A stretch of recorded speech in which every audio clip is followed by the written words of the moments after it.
य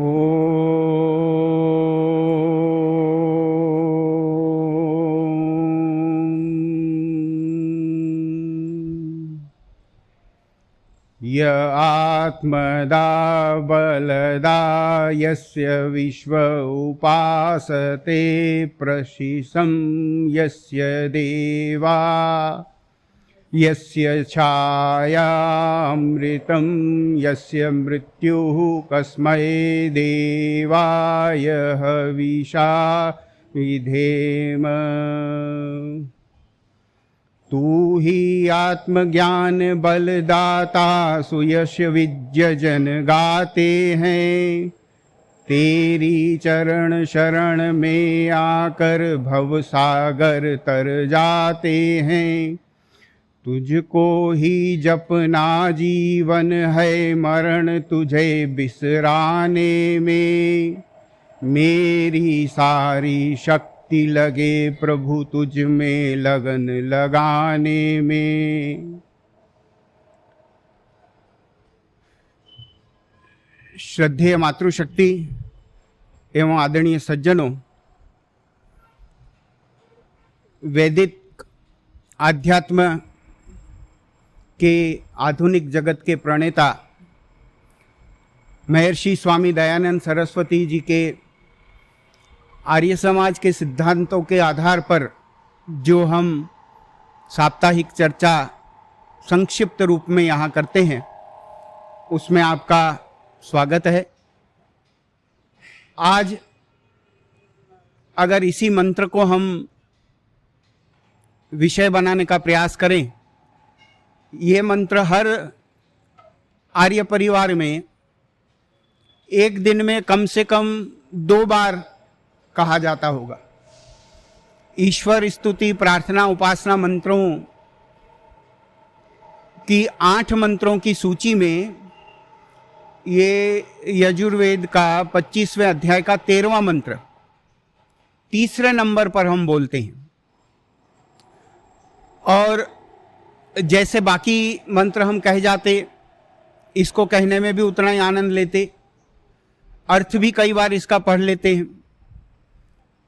और आर्य साहित्य में, वैदिक साहित्य में, आर्य समाज के भजन आदि के साहित्य में इसका काव्यार्थ भी किया गया, जो भी अभी अभी आपने सुना। तो यह जो मंत्र है, अगर इसको थोड़ा ध्यान से चिंतन पूर्वक इसमें गोता लगाया जाए तो इसमें बहुत सारी मणियां छिपी हुई, और सभी मंत्र भी ऐसे ही हैं। इस मंत्र में भी आपको ऐसी मणियां मिलेंगी कि जिसको एक एक शब्द को पकड़ के अगर आप विचार करने बैठेंगे तो और कई सारे विचारों से विचार उत्पन्न होंगे, और ऐसा लगेगा कि अरे ये तो कोई कुंजी मिली लगती है, कोई चाबी मिली लगती है, और इसमें से और भी ज्ञान का खजाना खुलता जा रहा। या आत्मदा बलदा यस्य विश्व उपासते प्रशिशम यस्य देवा, ये पहली पंक्ति है। क्योंकि विचार मणि की बात है, संक्षिप्त चर्चा करनी है, तो हम शायद पूरे मंत्र का शब्दशः एक एक शब्द का अर्थ ना करें या न कर पाएं, जिसके लिए और लंबी चर्चा की आवश्यकता हो। लेकिन शुरू किया जाए।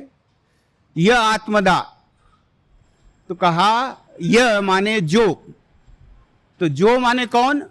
सीधी बात है, परमपिता परमात्मा ईश्वर, वह ही, दैट अलमाइटी। इस अर्थ में शुरू किया।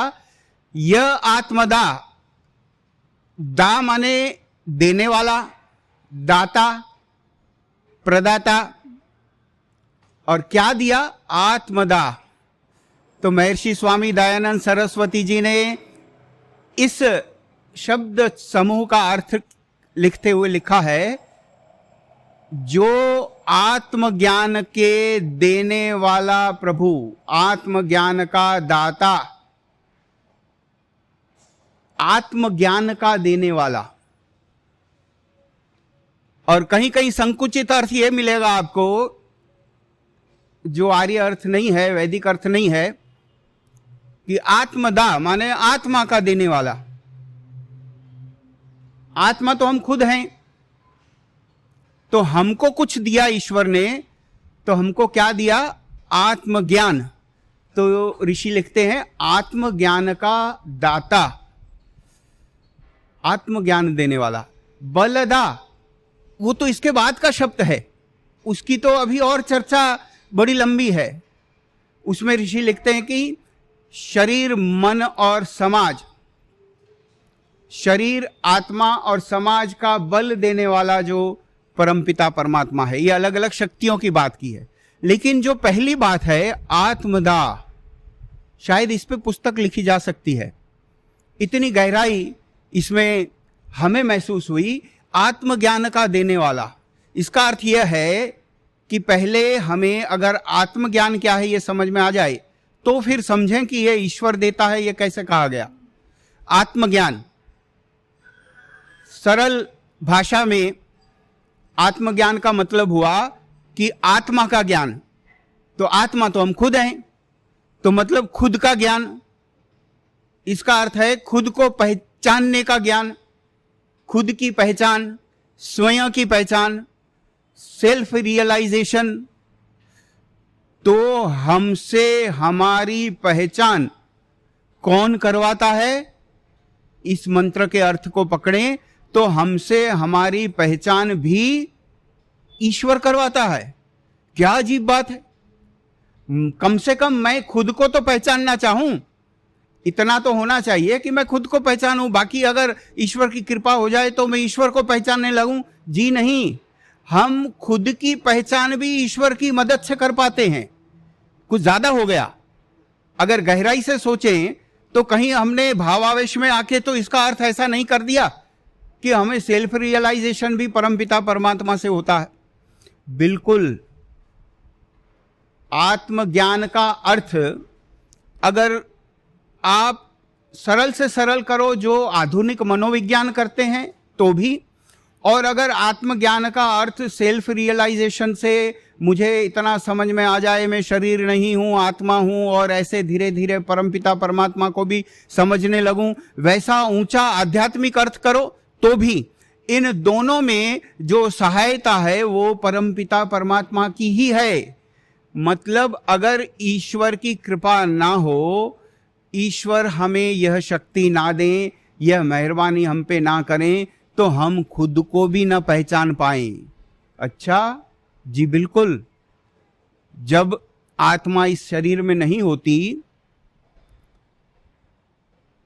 तब वो है ऐसा भी उसको ज्ञान नहीं होता, उसको अपनी हस्ती की जानकारी भी नहीं होती। जैसे बेहोश व्यक्ति को नहीं पता होता कि मैं हूं, कोमा वाले व्यक्ति को पता नहीं होता कि मैं हूं, ऐसे शरीर छोड़कर जब परमपिता परमात्मा अपनी व्यवस्था से कहीं ले जाते हैं आगे के हमारे कर्मों का हिसाब करने के लिए, तब हमें हमारा ही पता नहीं होता कि मेरी कोई हस्ती भी है। तो जो सरल से सरल अगर व्याख्या करो कि मैं हूं, इसकी प्रतीति, इसका एहसास भी परमपिता परमात्मा की कृपा से हो रहा है। मैं हूं तो 0 मीटर है, शुरुआत मात्र है। उसके बाद मैं क्या हूं, कैसे बढ़ूंगा, कैसा मेरा संबंध है, क्या मुझे करना है, इत्यादि इत्यादि जो ऊंची आध्यात्मिक बातें हम करते हैं वो तो और रास्ता बाकी है। मैं हूं, ये बहुत बड़ा वाक्य है। I am. आपको लगेगा इतनी छोटी बात, ये तो बच्चा भी जानता है। जी हां, बच्चा भी जानता है। थोड़ा जब उसके कुछ दिन की आयु हो जाए तो उसको लगता है कि मेरा अस्तित्व है, और वो फिर मांगने लगता। उसको पता चलता कि इस तरह से भोजन मिलता है, इस तरह से लोग हमें देखते हैं, हमारा ध्यान रखा जाता है, और धीरे धीरे वो अपनी जो इच्छाएं हैं वो प्रकट करने लगता है। तो मैं हूं वाली बात इतनी ऊंची है कि ईश्वर की कृपा ना हो तो मैं हूं वो ही मुझे पता नहीं चलेगा। क्या बात है। अगर इतनी ऊंची बात है तो अगर आधुनिक मनोविज्ञान में भी थोड़ा हम खंगालें इसके विषय में, तो एक मॉडर्न फिलोसोफर हुए फ्रांस के, रेने डेकार्टेस। उन्होंने एक व्याख्या प्रचलित करी थी, बड़ी सुंदर व्याख्या। वो अपने विचार प्रकट करते करते एक सिद्धांत दे गए, और आज तक वो सिद्धांत मॉडर्न साइकोलॉजी के कई पिलरों में से एक पिलर है, जिसको फिलॉसफी का भी एक सिद्धांत माना जाता है। तो उन्होंने ये कहा, बड़ा छोटा सा वाक्य, I think therefore I am. मैं सोचता हूं इसलिए मैं हूं। उन्होंने यह स्थापित करने का प्रयास किया कि मेरे अस्तित्व का अगर सबसे पहला कोई प्रमाण है तो वो ये है कि मैं विचार करता हूं, मुझ में चेतनता है, मुझ में समझ है, मुझ में ज्ञान है। I think therefore I am. तो मेरे सोचने की शक्ति से मेरे अस्तित्व तक की जो कड़ी है वो जोड़ने का सिद्धांत उन्होंने किया, I think therefore I am. और यही बात हमें यह आत्मदा के अर्थ पर विचार करते करते याद आई। जी बिल्कुल, कि अगर ईश्वर हम पर मेहरबानी ना करते तो जिस अहंकार तत्व की बात हम दर्शन शास्त्रों में करते हैं, अहंकार तत्व, एक अहम तत्व होता है। यह अहंकार शब्द वो अहंकार नहीं है जिसको हम घमंड अभिमान कहते हैं। अहंकार तत्व मतलब सेल्फ एग्जिस्टेंस का ज्ञान, मैं हूं उसका पता। तो उस अहम तत्व की कृपा भी ईश्वर ने हम पे की है। यू आर, तुम हो, और उस तुम हो, उस मैं हूं से ही आगे बात शुरू होती है आत्मज्ञान की।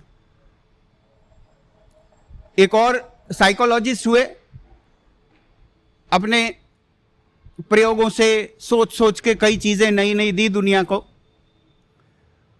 उनका यह कहना है कि जब व्यक्ति के पर्सनालिटी को देखा जाए, व्यक्तित्व को देखा जाए, तो उसमें 3 तत्व मिलते हैं, और अपनी भाषा में उसका उन्होंने व्याख्यायित करने का प्रयास किया।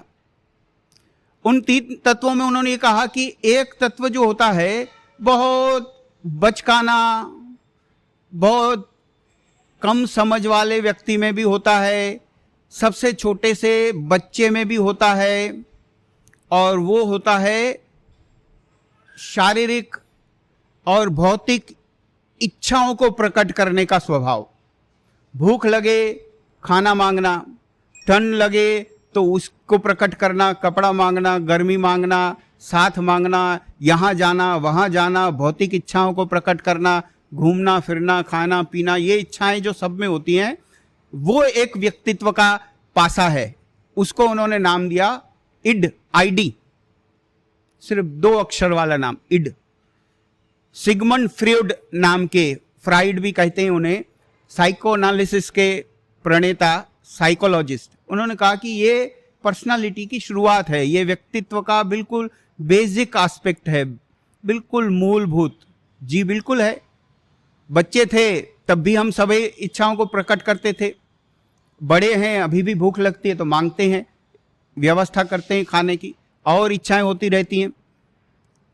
और उसके बाद इससे ऊपर जाएं तो पर्सनालिटी का एक और एस्पेक्ट होता है जिसको ईगो कहते हैं, अहम।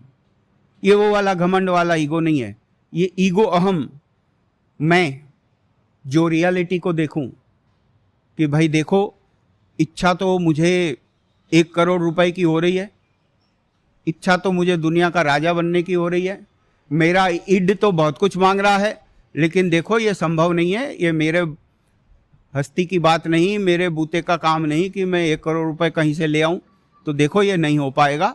ये अहम है, खुद की समझ है, मैं इतना सा हूं, ये रियलिटी का चेक है, इसे ईगो कहते हैं। ये बीच का हिस्सा, मध्यम हिस्सा व्यक्तित्व का। और इससे आगे जाके उस व्यक्ति ने सोच सोच के व्यक्तित्व का ऐसा हिस्सा बताया जिसकी आप और हम रोज बात करते हैं। उन्होंने कहा कि बच्चा तो सब कुछ मांगेगा, उसके पास तो इड ही इड है, आईडी ही आईडी है। उससे ऊपर थोड़ा समझदार व्यक्ति हकीकत देखेगा कि संभव भी है कि नहीं, वो रियलिटी देखेगा, तो उसके पास ईगो विकसित है, अहम विकसित है। और एक सुपर ईगो होता है जिसको आप परा अहम कहें, विशेष अहम कहें, वो सुपर ईगो मोरालिटी का मीटर है। वो नैतिकता देखता है, वो सही गलत देखता है, समाज के नियमों को सोचता है और परमपिता परमात्मा की व्यवस्था के नियमों को भी सोचता है। वो कहता कि देखो, मोरालिटी ये कहती है, नैतिक मूल्य ये कहते हैं कि ये 1 करोड़ पे तुम्हारा अधिकार नहीं है, ये राजा बनने की तुम्हारी योग्यता नहीं है, छोड़ो इस बात को, ये नहीं करना। तो ये जो 3 पासे हैं किसी भी व्यक्तित्व के, इड, ईगो और सुपर ईगो, एक बेसिक बड़ी, जिसको आप पशु जैसी रिक्वायरमेंट्स, जरूरतें प्रकट करना, भूख आदि जो सबको लगती है वो मांगना, भौतिक इच्छाओं को प्रकट करना, उसके लिए दौड़ते रहना, और एक है कि हकीकत देखना, कितना हो पाएगा, कितना कर सकते हैं, वो ईगो, और एक मोरालिटी का चेक, एक नैतिक वाला अहम, जिसमें सही गलत का ज्ञान, सत्य असत्य का जानने वाला वो मनुष्य, उस लेवल का, उसे सुपर ईगो कहा। तो ये जो मॉडर्न साइकोलॉजी और फिलॉसफी मिलके भी हमें ये बताते हैं कि तुम हो या मैं हूं, इसी विचार से मनुष्यपन की शुरुआत होती है। तो यह आत्मदा, अगर इस आत्मदा शब्द को हम निकाल दें तो हम ही नहीं हैं, और हम हैं वो जानकारी भी हमें नहीं है। इसीलिए परमपिता परमात्मा का जब हम उपकार मानते हैं तो हमें पता चले कि जिस नाम पे, जिस प्रतिष्ठा पे मैं कभी कभी अभिमान करता हूं, वो जिसका नाम और जिसकी प्रतिष्ठा है, उसके अस्तित्व का एहसास ही उसकी कृपा से है कि मैं हूं, मैं जीता हूं, मैं कोई व्यक्ति हूं। वो अगर याद भी भगवान के कृपा से हो रहा है तो मैं क्या हूं, कैसा हूं, तो ये तो बड़ी दूर की और 2 नंबर की बात है। तो ईश्वर का जो परोपकार मानना है, हमें जो कृतज्ञता हमें व्यक्त करनी है, उसकी शुरुआत है यह आत्मदा। हे परमपिता परमात्मा, सबसे उच्च आत्मज्ञान भी आप हमें दिलवाते हैं, और हम हैं उस अहंकार तत्व की जो हमें देन मिली है, वो भी आपकी कृपा से मिली है। और जब ये सब कुछ मिला, यह आत्मदा बलदा, बल के देने हारे, शरीर, आत्मा और समाज के बल के देने हारे, जितनी भी शक्तियां आपके हमारे पास हैं, उनका देने वाला परमपिता परमात्मा है। ये सिर्फ कहने से नहीं चलेगा, मुझे लगना चाहिए कि अगर मेरा शरीर स्वस्थ है, पहलवान हूं, शरीर में ताकत है, तो वो दी किसने है? पहलवान भले कहेगा कि मैंने बनाई कसरत करके, मैंने खाना खाया, मैंने घी पचाया, तब मुझ में ये कसरत आई, लेकिन वो देने की कृपा जो है, तुम में ऐसा शरीर दिया, वो ईश्वर ने दिया कि पचा सको। सबको घी भी नहीं पचता। कसरत करने की प्रेरणा मिली, अच्छा स्वास्थ्य बनाने की प्रेरणा मिली, उसमें भी उस परमपिता परमात्मा की कृपा है। जो भोजन हमने किया, उस भोजन को पैदा करने की जो व्यवस्था चल रही, किसान अपना काम करे, धरती अपना काम कर रही, बारिश हुई, धूप आई, तब ये सब कुछ पैदा हुआ। गाय ने आपको दूध दिया और प्राणियों ने जो वस्तुएं दी, उससे आपके लिए पोषक वस्तुएं बनी, और फिर शरीर में ग्रहण हुई, फिर ताकत आई। तो सब में परमपिता परमात्मा की कृपा छिपी हुई है। तो अगर मैं कभी ऐसा सोचने लगूं कि इस बल को मैंने खुद से अर्जित किया है, किसी गायक को ऐसा गुमान हो जाए कि यह गला तो क्या बात है मेरा ही है, तो वो भूल चुका कि इसको किसी ने बनाया भी है। किसी वक्ता को ऐसा लग जाए कि मैं बोलूं वो दुनिया मान जाती है, मेरी बात तो कुछ और ही है, जैसा मुझे कहना आता, जैसा मुझे गाना आता, जैसा मुझे शायरी करना आता, कविता कहना आता, वो किसी को नहीं आता। तो कलाएं जो हैं जितनी भी, उनमें जो जो अच्छा है, शुभ शुभ है, उन सब का आदि मूल परमेश्वर है। सब सत्य विद्या और जो पदार्थ विद्या से जाने जाते हैं, उन सब का आदि मूल परमेश्वर है। शरीर, आत्मा और समाज के बल के देने हारा। अगर आप में कुछ कला है, इनमें कुछ है, इनमें कुछ है, हम में कुछ है, और हम इकट्ठा मिलके अगर समाज में संगठन शक्ति को पैदा कर पाते हैं, समाज के भले के लिए कुछ कर पाते हैं, तो वो सामाजिक बल का देने हारा भी परमपिता परमात्मा है। शरीर, आत्मा और समाज का बल देने वाला वो ईश्वर। विद्वान लोग उसकी उपासना करते हैं, उसके सत्य स्वरूप शासन, न्याय अर्थात शिक्षा को स्वीकार करते हैं, ईश्वर के कायदे को मानते हैं। अच्छा करने से अच्छा होगा, बुरा करने से दुख मिलेगा, इस व्यवस्था को विद्वान लोग स्वीकार करते हैं। उसकी व्यवस्था को, परमपिता परमात्मा की व्यवस्था को, यही कहा मंत्र में।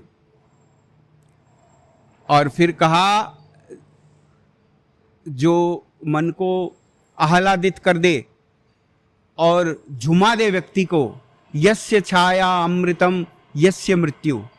जिसकी शरण में रहना जीवन है और आगे चल के मोक्ष सुख दिला सकता है, और जिसकी शरण छोड़ी तो वह मृत्यु है। यस्य छाया अमृतम यस्य मृत्यु। तो अगर हम ईश्वर के हैं, ईश्वर की आज्ञा में हैं, ईश्वर के उपासक हैं, तो हमारे लिए अमृत है, जीते जी, क्योंकि दिशा हमारी ठीक हो गई, मोक्ष की दिशा में हो गई। और अगर उसको भुलाया, अगर उसमें विश्वास हटाया, उसके उपासक न रहे, तो समझ लो वो मृत्यु है।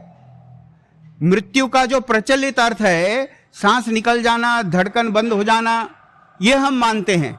लेकिन अगर मैं उस राह पे नहीं हूं, जो राह हमें अमृत की ओर ले जाती, और ऐसे रास्ते पे चल पड़ा हूं जो भयंकर दुख देने वाले कितने जन्म जन्मांतर तक मुझे घुमाता रहेगा, तो इसका मतलब मैं मौत की राह पे हूं, मृत्यु की तरफ हूं। मृत्यु के दुख की तरफ बढ़ता हुआ व्यक्ति वो होता है जो मोक्ष से यूटर्न लेके चल रहा होता है, अमृत से यूटर्न लेके चल रहा होता है। तो मरना सिर्फ वो घड़ी नहीं है जिस दिन लास्ट में मर जाएंगे, मरता तो आदमी रोज भी है। कई बार आपने किसी से पूछा हो, बड़ा दुखी हो व्यक्ति, आप उससे पूछें भाई कैसे हो, वो बोलता साहब गुजर रही है, दुख से बोलता गुजर रही है। ये कहने का अर्थ है, मतलब कोई बड़ा खुश नहीं है। फिर और दुखी होगा तो वो कहेगा कि थोड़ा थोड़ा मर रहे हैं। इतना दुखी होगा कि उसमें जीवन का मजा निकल गया होगा, उसको लगेगा कि भाई इससे तो फिर मौत ही ठीक थी। जो सुख नहीं ले पाता, अमृत नहीं ले पाता, तो उसको तो एहसास हो जाता है कि ये तो मरने वाली बात हो गई। और अगर नैतिकता मर रही है तो इससे तो आदमी जल्दी चला जाए तो ठीक है। अगर और पाप करने के लिए ही मैं जमीन पर पड़ा हूं, मुझ में कोई योग्यता ही नहीं बची, तो फिर और जी के और पाप करके क्या कर लूंगा। तो वो तो व्यक्ति मर चुका, अब अपना माइनस खाता आगे चला रहा। तो कहा यस्य छाया अमृतम यस्य मृत्यु।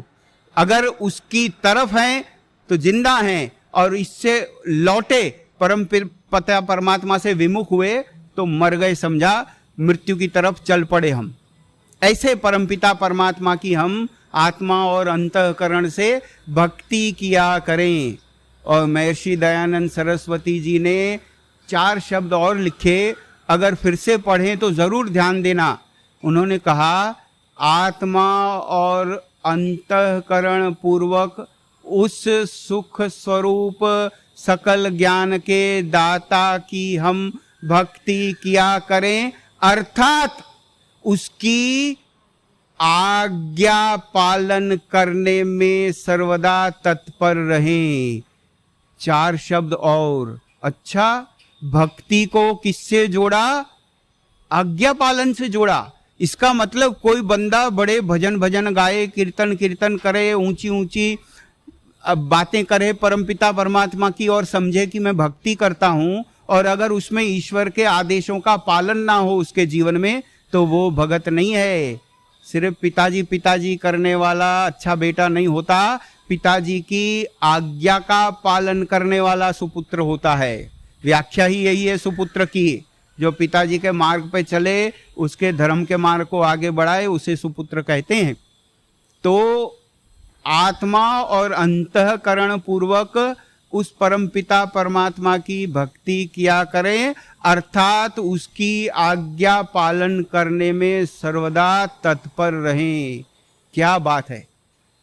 जैसे बहुत बढ़िया भोजन करके शरीर को बड़ा मजा आता है, वैसे इस तरह के वेद मंत्र का ऋषि स्तर की आत्मा से अर्थ समझकर महर्षि दयानंद सरस्वती जी ने जो अर्थ दिया है उसको समझकर वो आनंद हमें आत्मिक आनंद जैसा महसूस होता है।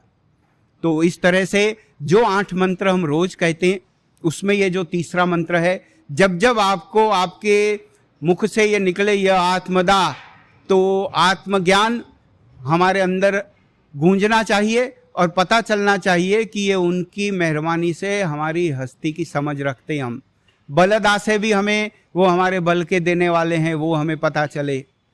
छाया, अमृतम और मृत्यु से हमें याद आ जाए, अगर उसकी तरफ हैं तो जिंदा हैं, अगर मुड़ गए तो समझ लो खत्म हो गए, मृत्यु की तरफ दौड़ लगाने लगे। और भक्ति करें ऐसी जिसमें उनका आज्ञा पालन भी हो। तो इस निवेदन के साथ कि हम इस तरह से ऋषि के दिए हुए मंत्रार्थों को कुरेद कुरेद कर बार बार पढ़ के उनसे प्रेरित हुए, विशेष अर्थ निकालें। आज अवस्था ये है कि अगर किसी वेद मंत्र का आप अर्थ ढूंढने जाओ तो इंटरनेट पर भी ज़्यादातर महर्षि के किए हुए वेद मंत्र के अर्थ मिलते हैं। अगर वो स्रोत आर्य समाज का नहीं भी होगा तो ज़्यादातर जो सुंदर अर्थ ऋग्वेद आदि भाष्य भूमिका में और साहित्य में महर्षि करके गए, उसको कई जगहों पे कई विद्वानों ने अनुमोदित किया है, स्वीकार किया है और उसको आगे भी उसका प्रचार करते रहते हैं। तो ये खजाना तो आपके हमारे घर में पड़ा है, तो हमें तो उसका लाभ लेना ही चाहिए। इसी निवेदन के साथ इसी मणि को आपको प्रस्तुत किया है आज। आप इस पर चिंतन मनन करेंगे और आगे भी इसका प्रचार करने का प्रयास करेंगे। मैं अपनी वाणी को विराम देता हूँ। ओम शांति।